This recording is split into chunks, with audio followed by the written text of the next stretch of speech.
Assalamualaikum warahmatullahi wabarakatuh dan selamat siang. Yang terhormat, Bapak Muhammad Ikhwani Saputra, Eskom Mkom, selaku dosen mata kuliah Bisnis Intelligence.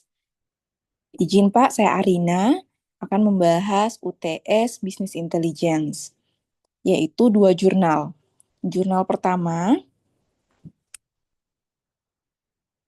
dengan judul Implementasi Bisnis Intelligence untuk menganalisis data proses manufaktur menggunakan Google Data Studio.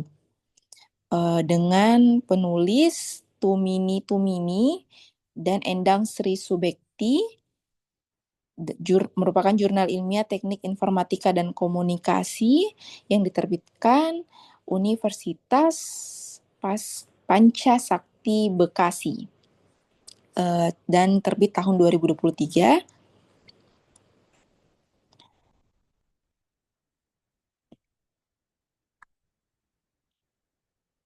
Untuk latar belakang dari jurnal tersebut, yaitu era industri 4.0, perusahaan dituntut efisien dalam produksi dan analisis data yang tepat. Kemudian ketergantungan manual, di mana banyak manufaktur menengah masih mengandalkan pencatatan manual yang kurang efektif. Kemudian yang ketiga adalah peran bisnis intelligence untuk mengolah data tersebar menjadi visual interaktif untuk respon yang cepat. Nah, sistem manual menghambat pemahaman data produksi dan BI menawarkan solusi visualisasi. Selanjutnya adalah tujuan dan manfaat penelitian. Yang pertama, visualisasi data, yaitu menciptakan sistem visualisasi mudah dipahami dan informatif. Kedua, efisiensi analisis, yaitu mempercepat waktu analisis, evaluasi produksi yang lebih objektif. Kemudian yang ketiga, pengambilan keputusan bagi pemilik usaha.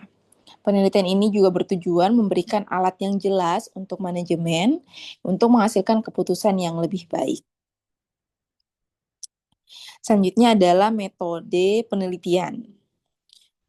Metode penelitiannya ini diawali dengan pengumpulan data dari proses produksi carbon box perusahaan manufaktur, kemudian datanya diolah untuk persiapan visualisasi BI, kemudian diimplementasikan Google Data Studio dengan menghubungkan data Excel ke dashboard BI. Proses ini mengubah data mentah menjadi wawasan visual dan memudahkan akses informasi.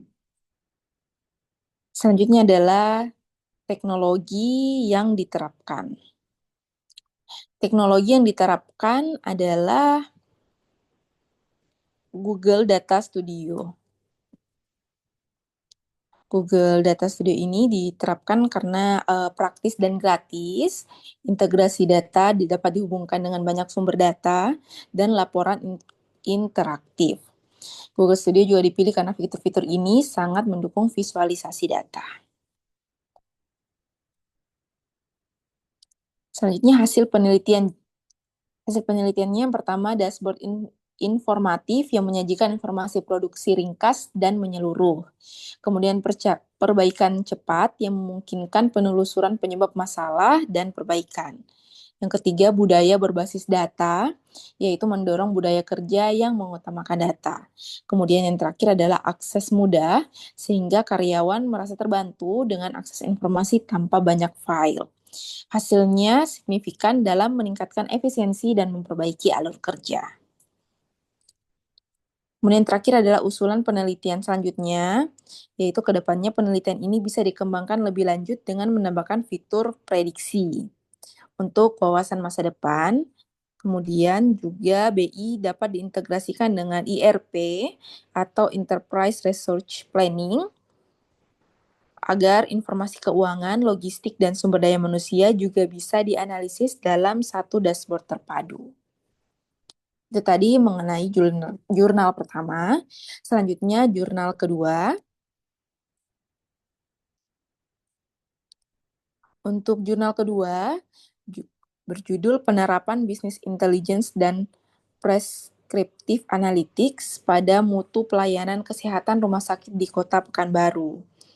Dengan penulis Reisha Irsyalina dan Rahmatika Pratama Santi, Merupakan jurnal nasional teknologi dan sistem informasi Universitas Andalas tahun terbit 2024.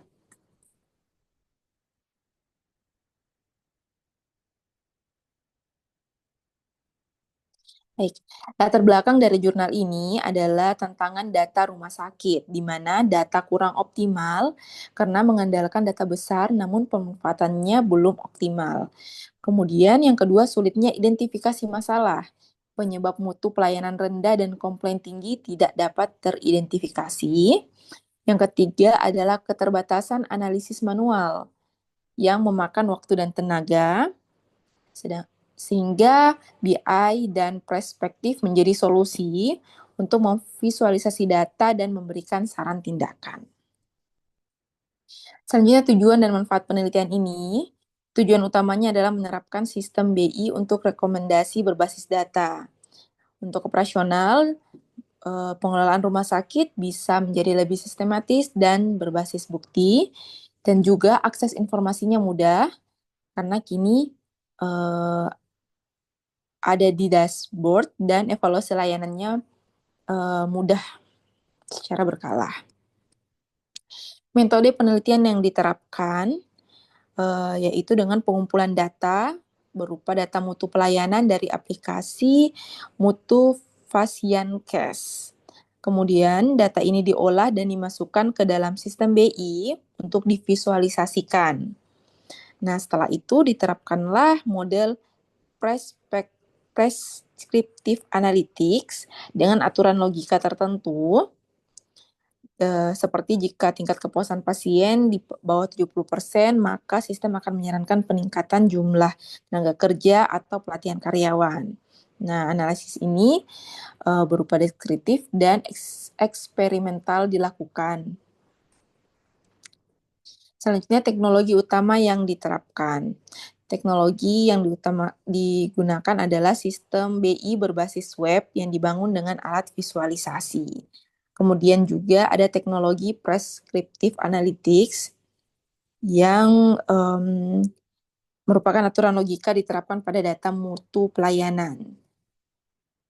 Dan juga akan menghasilkan rekomendasi yang spesifik berdasarkan pola data. Selanjutnya hasil penelitian. Hasil penelitian ini sangat signifikan bahwa sistem BI dan perspektif analitik sangat efektif meningkatkan mutu pelayanan kesehatan. Kemudian rumah sakit juga bisa melakukan identifikasi cepat atas skor rendah dan langkah perbaikannya. Dan juga proses pelaporan bulanan bisa dengan mudah dan berbasis data dan visualisasi. Yang terakhir adalah usulan penelitian selanjutnya. Penelitian selanjutnya mungkin bisa berfokus pada integrasi antara AI, BI, dan sistem informasi pasien atau SIMPUS, agar analisis dapat lebih mendalam dan profesional. Kemudian, pengembangan AI bisa membuat BI lebih pintar dan bisa belajar dari pola data untuk memberikan saran yang lebih akurat dan kontekstual. Baik, demikian dari saya. Terima kasih. Wassalamualaikum warahmatullahi wabarakatuh.